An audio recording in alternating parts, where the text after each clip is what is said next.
Hello po, magandang umaga, magandang tanghali, magandang gabi, magandang madaling araw po sa inyong lahat. Diyan po sa abroad, sa Amerika, Canada, Saudi Arabia, UAE, Singapore, at saan man pong sulok ng mundo ay may Pilipino. Sa ating po mga pusong Pinoy, lahing kay Manggi, mula sa bayan ng mga bagong bayani, sa ating po mga OFW at sa ating po mga seafarers. Kamusta po kayo? Magandang buhay po sa inyong lahat. Dalangin ko po sa may kapal ang malakas na pangangatawan para sa ating lahat. Okay po, magtutuloy na po tayo. Ito po ay natutungkol sa 10 piso, Apolinario Mabini, Andres Bonifacio, yan. Ang 2010, 2008, 2005, 2012, 10 piso. Ayan po, medyo medyo maganda ang value nila. Kaya lang doon sa labas ng bansa, doon sa malaking tindahan ng coins sa Amerika, naging number 4 sila kasi halos tigpa $5 sila. Hindi lang sila naging tigpa $5, pati yung yung ibang mga natin, hard to find natin, halos kapresyo na nila. Kaya medyo tigpa $5 nga lang. Pero kung naging mabili sila dun sa malaking tindahan ng coins sa Amerika. Sa na siya, may pinaka-presyo niya na ba, pinaka-value niya na ba. Yung magagandang klase po ito titingnan natin Yan, NGC yan eh. Ang NGC, ang ibig sabihin ng NGC is ano ba NGC? Yan. Numismatic Guarantee Corporation. Ayan yun, yung NGC. Numismatic Guarantee Corporation. Titignan po natin yung value ng itong mga itong 2010, 2008, 2005, 2012. Naging number 4 sila. Na-valuean na sila. Ayan, ito. Ayan ang mga year, no? Yan ang mga year, 2009. Yan. 2010, 2011, 2012. Shop now, $sign, no?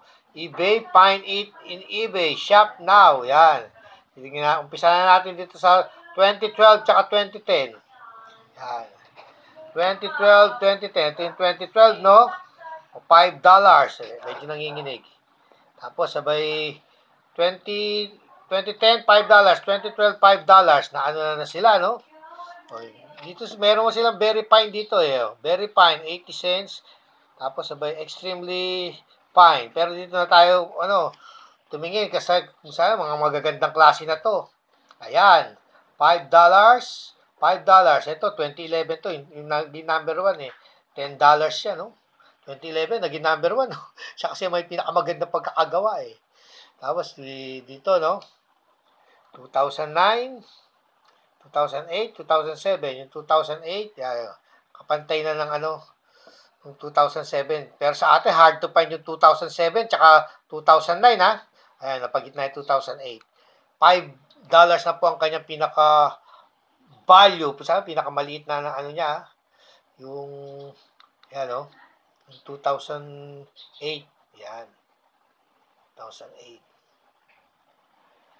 $5 na rin po, yan. Tapos, sabay, itong punta tayo dito sa 2005. Yan. 2005. $5 na rin po. Yan. Yan sila. Tapos yung year 2000 din, may $5, no? Yung 2006 naman, itong naka-yellow na to. Itong naka-yellow na to, 2006. Naging dati siya ang pinakamaging mabili. Medyo huminto yata ang bili yan, dollars. Pero maganda rin kayang presyo. Alos $4. Ayan po. Kanyang Sana yung mga coins natin na coins natin na mga 10 piso na na siya, na-grade na siya ng itong NGC to. Sa pagdating ng araw, magiging valuable talaga yan.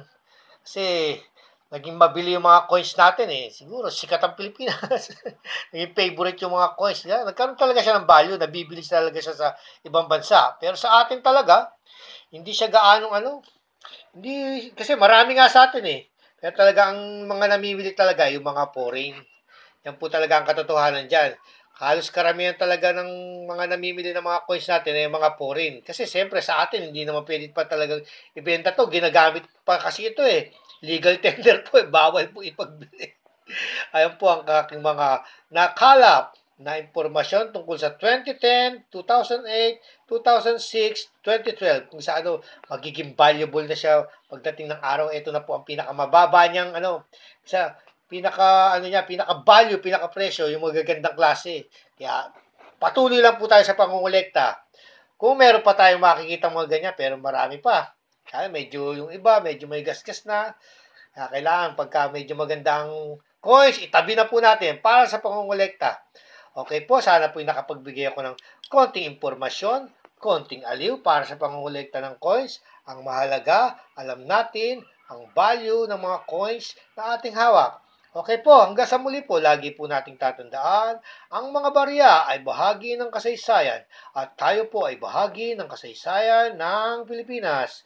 Bye for now. Don't forget to subscribe.